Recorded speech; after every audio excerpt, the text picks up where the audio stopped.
There's only two teams you can pick. Obviously, who is winning the NL this year?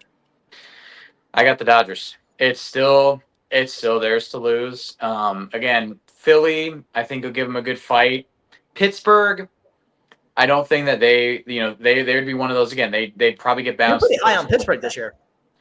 I'm really high on Paul Skeens. I think honestly, like he can be one of those situations where he can kind of carry the team. Because again, also the division is not. I don't see the division as being that good. So I feel like any team that can get to like 85 wins is going to get the division. And I think having Paul Skeens there gets you a quarter of the way to in terms of wins. Like I think he can get like 20 wins easy this year. So I think Pittsburgh can do it, but I think the team that's going to have the best punch for LA is going to be either Philly or Atlanta, but it's not going to be close.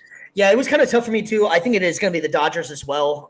It's surprise, spoiler alert, obviously, surprise. But I agree with you. I think the Phillies are right there with them, and it's just going to come down to health. I mean, whoever's healthy. But I really like the Phillies a lot, so that'd be like my runner up. Or wouldn't be surprised if they make it kind of thing.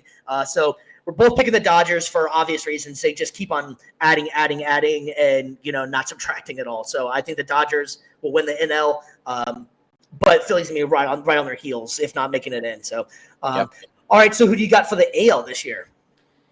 I'm tempted to go with Baltimore just because you're in the AL East. It's always considered the toughest division, but I'm going to lean towards Seattle for this one. Actually, I think you have. We picked them to win the division. They've got a very young and hungry squad. I think, again, in this kind of weaker AL this year, I think that they have what it takes to kind of put it all together. And plus, you make the playoffs, you've got Randy Arozarena in the postseason. Like, I think that's like, dude, you're almost a guaranteed spot in the World Series just because of the production he does, whether it's stealing home, record for most home runs and hits in a postseason. Like, I think that if you get there, he's going to take you over the top for sure. And I think that's and combined with Rodriguez and combined with the rest of the young squad they have there, I think that'll be enough to carry him to.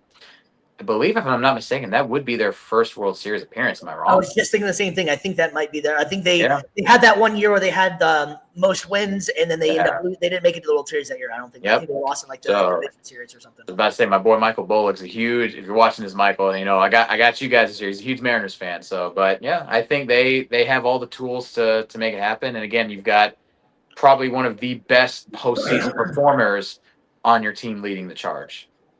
Yeah, so I'm going to. I liked what you said originally. I'm going to actually take Baltimore this year. I think Baltimore's got what they need. They're young and they're hungry. They've been right there knocking on the door, like I was saying, for the last few years. And Yankees, I think, are going to be down, so I think they're going to win that division as well as make it all the way through. I agree with you. I think the AL is a little down this year as well. But yeah, I'm going to go Baltimore in the World Series against the Dodgers, man. Yeah. Which will be a pretty cool series, man. Some classic teams in there. Yeah. I got Dodgers, Orioles, and you got Seattle and Dodgers, right? Yep. West Coast matchup. Yeah, there we go.